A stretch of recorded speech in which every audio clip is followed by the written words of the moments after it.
नमस्कार प्यारे विद्यार्थियों, अंतर्राष्ट्रीय विधि की इस वीडियो श्रृंखला में आपका स्वागत है। आज हम मान्यता के बारे में चर्चा करेंगे और ये मान्यता के संबंध में अंतिम वीडियो होगा। इससे पहले हमने मान्यता का अर्थ एवं परिभाषा, मान्यता के प्रकार, मान्यता के संबंध में प्रचलित सिद्धांतों का अध्ययन किया था। आज हम अध्ययन करेंगे मान्यता के विधिक परिणाम। मान्यता प्राप्त करने वाले राज्य को मान्यता दिए जाने वाले राज्य के न्यायालयों में दावा किए जाने का अधिकार प्राप्त हो जाता है। उक्त न्यायालयों में मान्यता प्राप्त करने वाले राज्य के भूत तथा वर्तमान विधायिनी तथा कार्यपालिका के कार्यों को लागू करवाया जा सकता है। इसको हम एक उदाहरण से समझते हैं। माना कि कोई राज्य है एक्स और उस राज्य ने वाई राज्य में अपना सोना जमा करवाया। इस दौरान जो एक्स राज्य है वहाँ पर सत्ता परिवर्तन हो जाता है और कोई अन्य सरकार उस राज्य पर काबिज हो जाती है और इस संबंध में जो वाई राज्य है उसने उक्त सरकार को भी मान्यता प्रदान कर दी है। तो जो अब एक्स राज्य है वो जिसका सोना वाई राज्य में था तो वो उस सोने को प्राप्त करने का अधिकारी हो जाता है। अगर वाई राज्य उस एक्स राज्य की सरकार या उस एक्स राज्य को अगर मान्यता प्रदान नहीं करता तो वो उस सोने को वापस लेने का हकदार नहीं होता। मान्यता प्राप्त करने वाले राज्य को राजनयिक प्रतिनिधियों के मामले में उन्मुक्ति प्राप्त करने का अधिकार प्राप्त हो जाता है। मान्यता प्राप्त करके राज्य को मान्यता प्रदान करने वाले राज्यों में संपत्ति संबंधी उत्तराधिकार प्राप्त हो जाते हैं। नया राज्य जिसे मान्यता प्रदान की गई है, मान्यता प्रदान करने वाले राज्यों से राजनयिक संबंध रखने तथा उनसे संधि करने की क्षमता प्राप्त कर लेता है। जहां किसी राज्य की नई सरकार को मान्यता प्रदान की गई है, उस राज्य तथा अन्य राज्य के मध्य पूर्व संधियां जिनको लागू रहना मान्यता की अनुपस्थिति में असंभव हो गया था, पुनः लागू हो जाती है। तो यहाँ पर ध्यान देने लायक बात है कि राज्य की मान्यता और सरकार की मान्यता में अंतर है।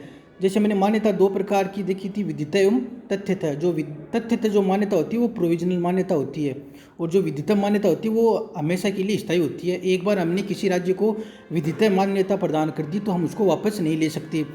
लेकिन जो सरकार होती है वो केवल और केवल राज्य का कामकाज संचालित करने वाले एक प्रतिनिधि के रूप में ही उसकी भूमिका होती है। वो राज्य की उसको हम प्रतिनिधि कह सकते हैं क्योंकि राज्य स्वयं अपना कार्य नहीं कर सकता है, इसलिए वो अपने समस्त कार्य सरकार के माध्यम से संचालित करता है। तो अगर किसी राज्य में विद्रोह के फलस्वरूप कोई नई सरकार अस्तित्व में आती है तो उस सरकार को मान्यता देना या न देना अन्य राज्य के विवेक पर निर्भर रहती है, क्योंकि मान्यता का जो प्रश्न होता है वो राजनीति का प्रश्न होता है। इसका हमने उदाहरण देखा था। अरब और जो यूएई थे, संयुक्त अरब अमीरात, उन्होंने तालिबान को मान्यता प्रदान नहीं की थी क्योंकि तालिबान ने सरकार के विपरीत विद्रोह करके वहाँ की सत्ता पर वो काबिज हुए थे। तो इस संबंध में जो सऊदी अरब और जो यूएई थे उन्होंने तालिबान के साथ अपने संबंध नहीं रखे। उनके मध्य जो भी द्विपक्षीय वार्तालाप वगैरह हुए थे वो तालिबान सरकार के समय नहीं हो पाए। मान्यता न प्राप्त होने के परिणाम: ऐसा राज्य किसी अन्य राज्य के न्यायालयों में वाद नहीं प्रस्तुत कर सकता जिसने इसे मान्यता न दी हो। राजनयिक संबंध स्थापित करने का कार्य नहीं होगा। ऐसे राज्यों के राजनयिक प्रतिनिधियों को विदेशी राज्यों में विधिक प्रक्रिया से उन्मुक्तियाँ प्राप्त करने के वो हकदार नहीं होंगे और विदेशी राज्य में संपत्ति प्राप्त करने का उनको अधिकार नहीं होता है। तो मान्यता के संबंध में कुछ सिद्धांत भी प्रचलित है, जिसमें एस्ट्रेडा का सिद्धांत, हेलिस्टीन का सिद्धांत और स्टिम्सन का सिद्धांत है। और अधिकतर यह सिद्धांत जो शीत युद्ध का जो समय था उसी के दौरान प्रचलन में आया था।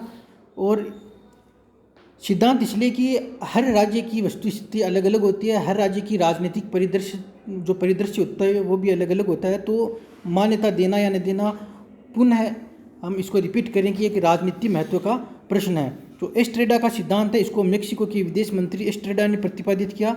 इस सिद्धांत में उन्होंने ये घोषित किया कि राजनयिक संबंध स्थापित करने के मामले में मेक्सिको सरकार अपने को स्वतंत्र समझती है। यह सिद्धांत इस बात पर आधारित है कि राजनयिक प्रतिनिधि राज्य के होते हैं, न कि सरकार के। हेलिस्टीन का सिद्धांत ये कि कोई भी राज्य पूर्व और पश्चिम जर्मनी के साथ एक साथ संबंध नहीं रखेगा। लेकिन अब इस सिद्धांत का कोई महत्व नहीं है क्योंकि पूर्व और पश्चिम जर्मनी मिलकर अब जर्मनी हो चुके हैं। स्टिम्सन का सिद्धांत अमेरिकी गृह मंत्री स्टिम्सन ने प्रतिपादित किया। इसे मान्यता न देने का सिद्धांत भी कहते हैं। इस सिद्धांत के अनुसार अंतर्राष्ट्रीय संधि के उल्लंघन में दी गई मान्यता वैध नहीं होगी। तो इस तरह हमने मान्यता पर विस्तार से चर्चा की है। धन्यवाद।